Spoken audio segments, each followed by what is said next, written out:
আমার হাতে দুইটা বিদ্যুতের বিল দেখতে পাচ্ছেন আপনারা। একটাতে বিল আসছে 249 টাকা, আরটাতে আসছে 441 টাকা। তো এইটার যে মিটার, এই মিটারের বিলটা হচ্ছে এটা 249 টাকা। তো আসলে বিদ্যুৎ ব্যবহার করছি, বিদ্যুৎ বিল আসবে, এটাই স্বাভাবিক। তবে দেখানোর কারণটা হচ্ছে আমি আপনাদের সাথে শেয়ার করি। তো এই ঘরের যে আমার মিটারটা আছে,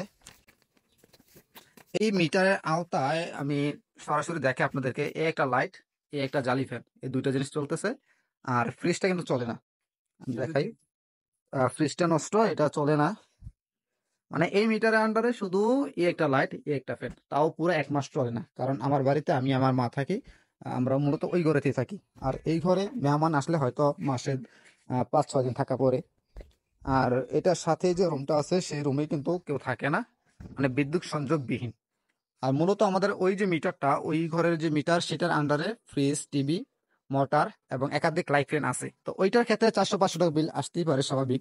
তবে আমার কাছে এই ঘরে যেই মিটারের আন্ডারে একটা ফ্যান, একটা লাইট, এই দুইটা জিনিসে 249 টাকা বিল আসটা পুরোপুরি অস্বাভাবিক মনে হয়েছে। তো আপনাদের কি অবস্থা আমি জানি না, সকলে শেয়ার করবেন কার বিদ্যুৎ বিল কত আসছে এই মাসে। তো আমি এটা আসলে পল্লী বিদ্যুৎ কি ডাকাতি করতেছে নাকি এটা আমি জানি না। সকলে যার যার অবস্থান থেকে প্রতিবাদ করবেন যদি এরকম অসঙ্গতিপূর্ণ কোনো কিছু দেখেন।